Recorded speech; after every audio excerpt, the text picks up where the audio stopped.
Olá pessoal, professor Wander Andrade, estamos dando continuidade ao nosso curso intensivo de Direito Condominial e neste momento nós vamos dar sequência à aula de número 9, aula esta que vai tratar basicamente de questões relacionadas a vícios, defeitos construtivos, problemas relacionados à construção, garantia da construtora, aplicação do Código de Defesa do Consumidor e do Código Civil, responsabilização do construtor, olha quanta coisa.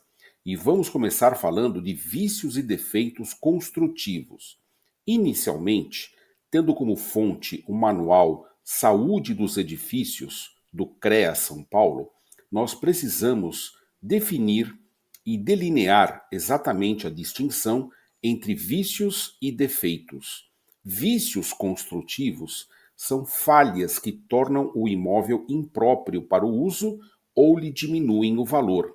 Exemplo disso, material diferente do que consta no memorial descritivo, falta de espelhos nas instalações elétricas, vazamentos evidentes e perceptíveis a olho nu. Já os defeitos são falhas que podem afetar a saúde e a segurança do consumidor. Por exemplo, placas soltas da fachada, uso de produtos tóxicos, material cortante em áreas como quadras e salão de festa.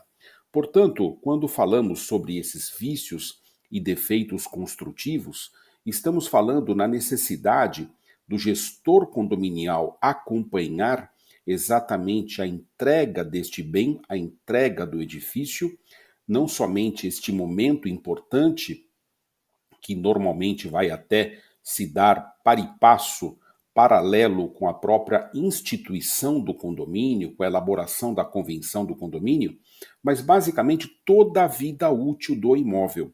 Sabemos que o síndico tem o dever de zelar pelo edifício, tem o dever de garantir a manutenção do edifício, e isso inclui, certamente, uma auditoria permanente, uma auditoria anual de caráter estrutural, que é o engenheiro quem vai fazer. Naturalmente, os advogados, quando forem propor ações indenizatórias ou obrigações de fazer relacionadas a vícios construtivos, e esta questão sempre demandará a produção de um laudo técnico, um laudo produzido por um engenheiro com a RT, no qual ele delineie, ele apresente, ele detalhe todos os vícios, apontando a necessidade de reparo, de conserto, de reformulação, de, enfim, as obrigações de fazer que se farão necessárias em face da necessidade de atender à própria demanda, seja de aquisição daqueles que compraram o imóvel, seja da própria manutenção do edifício num sentido mais amplo, né? Ok? Indo e dando sequência, nós temos aqui, desta feita, abordando a questão das principais reclamações. Quais são as principais reclamações que chegam aos ouvidos do síndico, dos gestores condominiais, do conselho de condomínio, quando se trata de vícios construtivos? Três são as principais reclamações. A primeira delas é com relação aos acabamentos. A obra ela é entregue, mas o acabamento fica a desejar. Acabamentos como pintura, acabamentos como revestimento, são itens que perdem a garantia assim que a entrega é assinada, uma vez que podem ser danificados com o uso diário. Tanto a pintura quanto o revestimento são áreas que sofrem efeitos do próprio tempo, do próprio desgaste natural. E é preciso observar o que é desgaste natural e o que é vício construtivo. Impermeabilização é outra grande reclamação, por força das goteiras que são identificadas, as não raras infiltrações que dão margem a muitas reclamações, muitas vezes estão associadas ao processo de impermeabilização. E erros construtivos nas vagas de garagem, seja por força de erros de projeto que geram vagas menores, vagas presas. Lembrando, né, pessoal, que as vagas de garagem precisam ter a mesma dimensão e terem viabilidade de uso. Nada impede que possa até mesmo existirem vagas com dimensões distintas, mas isso tem que estar claro no memorial descritivo do edifício, na convenção de condomínio, para que não ocorram equívocos neste sentido. É preciso também fazermos aqui algumas distinções dentre os vícios. Aqueles que são perceptíveis a olho nu são os chamados vícios aparentes, dos chamados vícios ocultos, que é aqueles que não têm esta possibilidade de percepção imediata. Portanto, vícios aparentes são falhas construtivas, falhas ostensivas, facilmente detectáveis. Como exemplo desses vícios aparentes, nós podemos apresentar um vidro quebrado, uma tonalidade diferente na pintura, um piso mal assentado, um material de acabamento diferente daquele que foi previsto no memorial descritivo, são vícios aparentes. Já os vícios ocultos, eles têm outra denominação. São falhas construtivas que não são detectáveis facilmente. Elas demandam a participação de um especialista, de um expert, e elas surgem às vezes, e não raro, algum tempo depois da entrega. Exemplo, trincas que vão aparecendo ao longo do uso do imóvel, fissuras, inclinação de prédios, desbotamento da pintura da fachada, enfim, são vícios que vão ao longo do tempo demonstrar a sua presença, vão sendo detectando ou vão sendo detectáveis e identificáveis com o correr do tempo e muitas vezes vão demandar a sua constatação através de um especialista, de um técnico, não raro um engenheiro, um arquiteto, enfim, um especialista adequado para esse tipo de função. Ainda sobre os vícios ocultos, importante lembrar uma coisa, que a disposição do Código Civil a esse respeito. Diz o Código Civil, no seu artigo 441, que a coisa recebida em virtude de contrato comutativo, e a compra de um imóvel, a compra de um apartamento, a compra de uma casa, é um clássico exemplo de um contrato comutativo, que é aquele contrato que tem reciprocidade de direitos e obrigações, pode ser enjeitada, pode ser rejeitada por vícios ou defeitos ocultos, que a tornem imprópria ao uso a que é destinada, ou lhe diminuam um valor. Portanto, fica claro aqui, se a coisa, se o bem, se o apartamento, se a casa é entregue com vício que impossibilita o seu adquirente a utilizar aquele imóvel, certamente diz o Código Civil que este bem pode ser rejeitado, pode ser enjeitado pelo adquirente, é um direito assegurado pela norma civilista neste tocante. Indo adiante, temos o próprio Código Civil, no seu artigo 618, tratando da garantia da construção.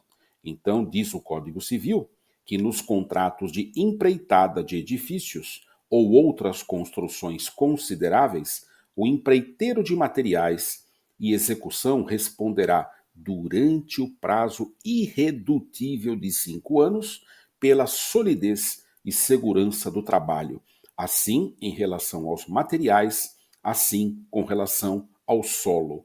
Decairá deste direito o dono da obra que não propuser a ação contra o empreiteiro nos 180 dias seguintes ao aparecimento do vício ou ao aparecimento do defeito.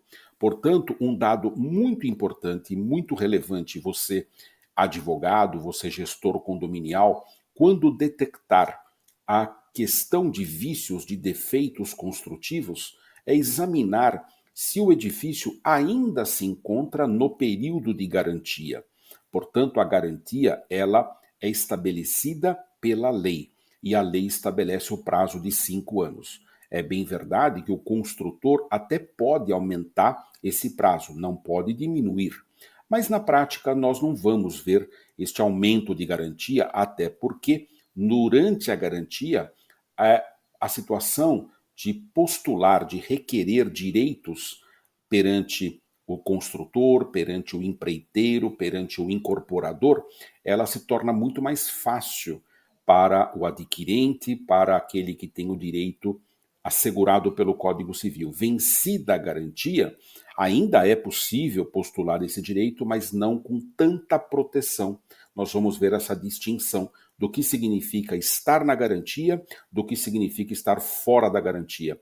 Então você como gestor, você como advogado, lembre-se, a primeira coisa é saber o tempo de construção do prédio, para saber se ele está dentro da faixa dos seus 5 primeiros anos, quando ele estará dentro da garantia, ou se esse prazo já fluiu, ou se esse prazo já se esgotou, e nesse caso não haverá mais se falar na garantia que a lei confere aos edifícios e às construções. Ainda sobre esse prazo de garantia, importante lembrar que o dono da obra não necessita provar a culpa do construtor. Olha que bacana, eu não preciso provar a culpa do construtor pelos vícios da obra. Em poucas palavras, durante a garantia, a responsabilidade ela é objetiva, ela prescinde de culpa. Vencido esse período de 5 anos, o direito de reparação civil continua valendo. Todavia, haverá agora o dono da propriedade de demonstrar a culpa do construtor, de comprovar a culpa desse mesmo construtor pela imperfeita execução do contrato. Portanto, aqui reside a grande diferença entre ter a garantia e não ter a garantia. No período de garantia, o proprietário do imóvel pode postular o seu reparo, o seu conserto, a obrigação de fazer, sem a necessidade de demonstrar culpa. A responsabilidade do construtor é objetiva. Vencido o prazo de garantia, poderá ainda sim se falar na hipótese de responsabilização do construtor, desde que provado, por exemplo, um vício oculto, um vício que foi identificado muito tempo depois, mas, neste caso, o proprietário tem o ônus de fazer a prova, não somente do dano, não somente da autoria, mas também da culpa, ou seja, do elemento subjetivo. Claro que, entre todos estes, o nexo causal também se faz absolutamente indispensável e relevante, né? Ok? Esse mesmo prazo de garantia de 5 anos, segundo o enunciado 181 da terceira jornada de direito civil do Conselho de Justiça Federal, afirma-se que o prazo referido nesse artigo 618, parágrafo único do Código Civil, refere-se unicamente à garantia, aquela garantia de 5 anos, sem prejuízo de poder o dono da obra, com base no mau cumprimento do contrato de empreitada, demandar perdas e danos. Como dissemos, né? O fato de ter vencido a garantia não impede que outras ações possam ser propostas, presentes os seus requisitos objetivos e subjetivos, vencido o prazo da garantia. Ok? Ainda sobre responsabilidade civil na construção, o artigo 610 do Código Civil assim afirma: o empreiteiro de uma obra pode contribuir para ela só com seu trabalho ou com ele e os materiais. A obrigação de fornecer os materiais não se presume, resulta da lei ou da vontade das partes. O contrato para a elaboração de um projeto não implica a obrigação de executá-lo ou de fiscalizar-lhe a execução. Então, é preciso verificar numa construção, meus amigos, o que de fato foi contratado. Se nós contratamos apenas o projeto ou se nós contratamos o projeto e a execução, porque haverá uma distinção se você contrata apenas o projeto ou se você contrata a empreitada integral, a construção integral, projeto e construção. O que diz aqui a lei desse tocante, que quando o empreiteiro fornece os materiais, correm por sua conta os riscos até o momento da entrega da obra. Na empreitada onde foi fornecida somente a mão de obra, todos os riscos em que não tiver culpa correrão por conta do dono. Ok, meus amigos? Muito bem. Ainda sobre esse mesmo tema, responsabilidade civil na construção, por força do disposto no artigo 610 do Código Civil, nós temos que o empreiteiro, após a entrega, é responsável objetivamente pela solidez e segurança da obra. Isso inclui qualidade dos materiais empregados, isso inclui eficiência dos trabalhos, isso inclui adequação do solo durante o prazo de 5 anos. É aquela famosa garantia quinquenal. Esta garantia exige, por sua vez, número 1, que o objeto da obra deve ser edifício ou construção. Número 2, que a empreitada seja completa, ou seja, inclua o projeto, a mão de obra e o material. Perfeito? Muito bem.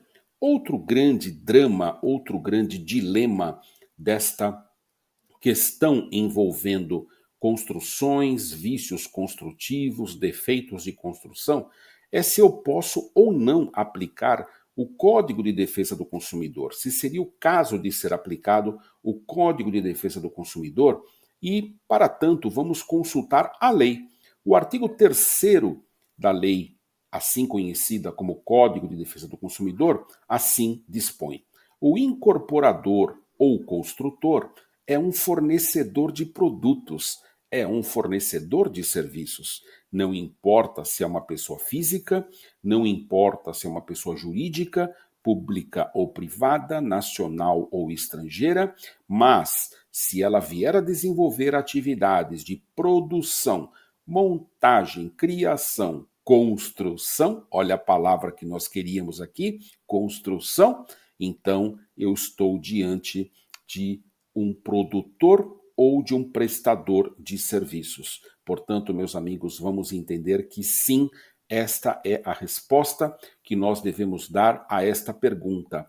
Quando uma pessoa adquire uma unidade num edifício, quando ela compra direto da construtora, ou por via da incorporadora, ou por via de uma administradora ou mesmo uma imobiliária, ela tem a certeza que está se estabelecendo naquele momento uma relação consumerista, uma relação de consumo. Portanto, não suficientes todas as disposições do Código Civil relativamente à garantia, relativamente a vício oculto, relativamente à possibilidade de demanda judicial, relativamente à responsabilidade objetiva durante a garantia e a responsabilidade subjetiva fora da garantia, ainda tem o consumidor, ainda tem o adquirente uma proteção maior, uma proteção que pode fazer uso, que pode se valer do Código de Defesa do Consumidor, haja vista que a aquisição de uma unidade, de um apartamento, de uma casa, configurará, segundo a lei, uma hipótese de relação consumerista, uma relação de consumo aplicável, portanto, às disposições do Código de Defesa do Consumidor. E na prática, o que significa isso? Significa que eu posso, por exemplo, lembrar inicialmente a responsabilização do empreiteiro. Segundo enunciados do STJ, cabe a responsabilização do empreiteiro quando a obra se revelar imprópria para os fins a que se destina, sendo considerados graves os defeitos que afetem a salubridade da moradia, é o caso das infiltrações, é o caso dos vazamentos, e não apenas aqueles que apresentam risco de ruína do imóvel. Na linha da jurisprudência do STJ, em seu enunciado 194, prescreve em 20 anos a ação para obter do construtor indenização por defeitos na obra. Com a redução do prazo prescricional realizada pelo Código Civil, esse mesmo prazo passou a ser de 10 anos. Portanto, agora não estamos falando em garantia, aqui estamos falando em prescrição, para poder postular esse direito. Qual conclusão chegamos? Se formos nos basear numa construção anterior ao Código Civil de 2002, então a prescrição é de 20 anos.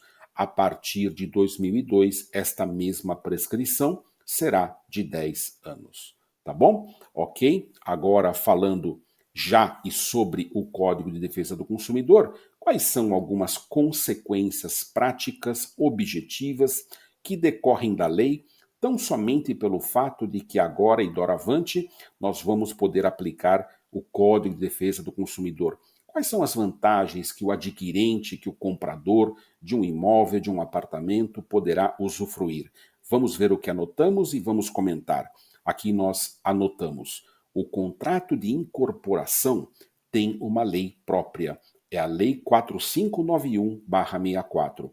Esta lei, que no passado já foi chamada de Estatuto do Condomínio, hoje deveremos reconhecê-la como derrogada, ou seja, revogada parcialmente. Tudo aquilo que basicamente diz respeito ao condomínio edilício, agora aplica-se o Código Civil de 2002. Contudo, há um conjunto de disposições nesta lei 4591/64 que tratam da incorporação imobiliária.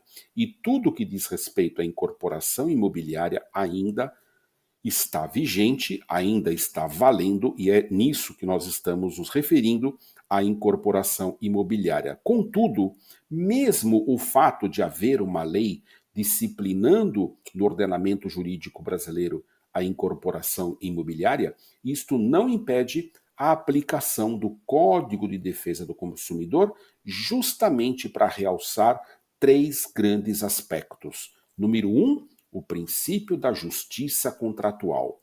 Número 2, o princípio da boa-fé objetiva. E número 3, o princípio da equivalência das prestações.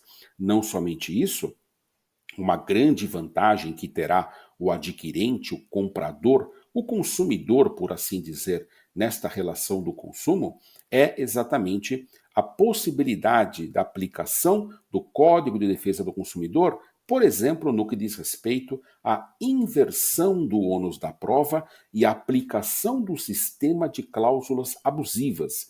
Esses institutos, por demais consagrados nas relações de consumo, eles podem ser constatados, por exemplo, na vinculação do construtor, na vinculação do empreiteiro, na vinculação do incorporador, no momento em que estes todos entre si poderão ser arguidos, chamados à responsabilidade, e a responsabilidade tanto do construtor, quanto do empreiteiro, quanto do construtor, segundo o Código de Defesa do Consumidor, é uma responsabilidade solidária.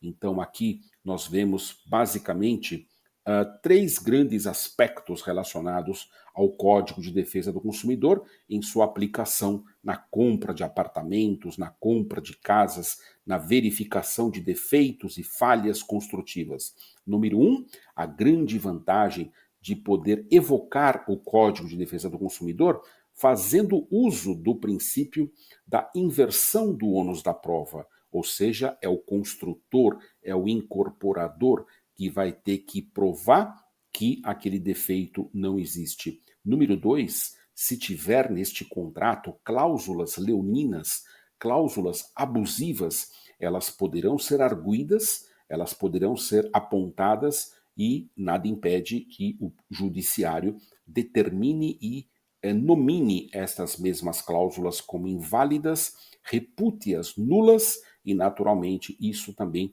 irá na direção da proteção dos direitos do novo adquirente. E, por último, o princípio da solidariedade, de tal sorte que o adquirente poderá ingressar com uma ação contra o empreiteiro, contra o construtor, contra o incorporador, podendo entrar contra todos ou escolher tão somente um deles, todos terão responsabilidade solidária. Ok? Ainda falando sobre essa responsabilidade objetiva, vamos firmar e declamar, né, pessoal? A responsabilidade do construtor é objetiva, não importando, sendo totalmente relevante, que ele tenha ou não tenha conhecimento do vício. Isso decorre das disposições íncitas no artigo 23 do Código de Defesa do Consumidor. Segundo esse mesmo dispositivo, a ignorância do fornecedor sobre os vícios de qualidade por inadequação dos produtos ou serviços não o exime de responsabilidade. Então, de nada adianta, meus amigos, de nada adianta o construtor dizer que não sabia, que desconhecia, que não tinha conhecimento dessas falhas, desses defeitos, esse seu desconhecimento, essa sua ignorância, de acordo com o disposto no artigo 23 do Código de Defesa do Consumidor, não o eximirá de responsabilidade, em nada o aproveitará tal alegação. Perfeito? Muito bem, e agora sim, concluindo o nosso estudo, nós temos aqui 3 apontamentos relevantes a fazer. E os 3 estão relacionados à detecção e à constatação de vícios construtivos. O primeiro deles diz o seguinte: o proprietário tem o prazo de 90 dias para pedir ao construtor a reparação do dano, de acordo com o artigo 26, inciso 2º do Código de Defesa do Consumidor. Contado este vício, contado este prazo do recebimento das chaves ou da constatação do vício. Então, importante, né, pessoal? A data da entrega das chaves. A data da entrega das chaves é importante para demarcar o início do fluxo do prazo prescricional, da mesma forma como é somente a partir da data da entrega das chaves que, por exemplo, aquele adquirente de uma unidade condominial passará a ter responsabilidade direta para com as obrigações de natureza condominial, por exemplo, o pagamento da cota condominial. Número 2. Não sendo resolvido o problema, pode o adquirente requerer abatimento do preço ou a substituição do imóvel, em caso de inadimplemento significativo. Nesse caso, nós vamos ter que ir ao caso concreto, vamos ter que verificar em loco a dimensão do prejuízo, do dano, do defeito, do vício, para que possamos evocar esta condição de inadimplemento significativo. Identificado o inadimplemento significativo, o dono, o adquirente ou comprador, ele poderá postular das duas uma: o abatimento do preço naquilo que ele comprou, com devolução de valores ou redução de valores a pagar no futuro, ou a substituição do imóvel. Pode ser que esse construtor, pode ser que esse empreiteiro tenha no mesmo prédio um outro apartamento, pode ser que ele tenha em outro prédio, próximo ou mesmo distante, uma outra unidade disponível, e neste caso, este negócio jurídico se tornará apto, possível e, inclusive, postulável, de acordo com as disposições do próprio Código de Defesa do Consumidor. E, por último, no vício oculto, o prazo decadencial inicia no momento em que fica evidenciado o defeito.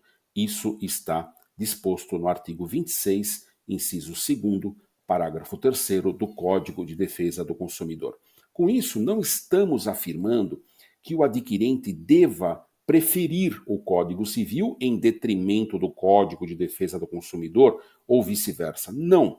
Tanto o Código Civil quanto o Código de Defesa do Consumidor são instrumentos normativos, são diplomas legais que vêm ao encontro dos anseios do adquirente, aumentar a proteção da sua condição de adquirente, de tal sorte que o adquirente vai poder fazer uso de um ou de outro, ou de ambos em caráter complementar, nesse sentido que estamos a demonstrar a grande proteção do ordenamento jurídico voltada particularmente para o adquirente. Ok, pessoal? Isso é o que tínhamos a falar sobre vícios e defeitos ocultos, sobre falhas construtivas e a possibilidade de evocação do direito em prol dessas mesmas expectativas. Estamos falando da aplicação do CDC, estamos falando da aplicação do Código Civil. Ficamos por aqui neste dia.